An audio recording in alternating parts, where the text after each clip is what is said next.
BTR सरकारा सान हर जौगाथायनि हाबा मावगासिनो दङ। बेबादिनो बिटिआरनि गाहाय खुंगिरि प्रमद बर'आ सनितपुर जिल्लानि गुबुन गुबुन थावनिफोराव अन्थाइ खाम्फाफोर बेखेवदों। बेफोरनो जादों खामफ्राय सेन्टारनि गेलेग्रा फोथाराव 50 लाख रांनि अडिट'रियाम हल लुफुंनायनि अन्थाइ खाम्फा गायसननाय, लोगोसेनो अनसुमै गुदि फरायसालिनि गेलेग्रा फोथार 1 कौटि रांनि सुजित नार्जारी अडिट'रियाम हल लुफुंनायनि अन्थाइ खाम्फा गायसननाय,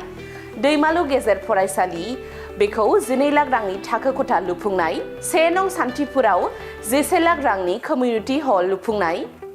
सिलिकाबारि गोजौ फरायसालियाव गोग्गो लोंग्रा दै जगायनायनि थाखाय 14 लाख रां होनाय, उराहिलगा गोजौ फरायसालियाव 12 लाख रांनि फरायसालिनि बाउन्डारि लुफुंनाय आरो 12 लाख रांनि थाखो खथा लुफुंनाय, बिहुराम बर' गोजौ फरायसालियाव 19 लाख रांनि थाखो खथा लुफुंनाय, लकेश्वर ब्रह्म गोजौ फरायसालियाव 14 लाख रांनि थाखो खथा लुफुंनाय,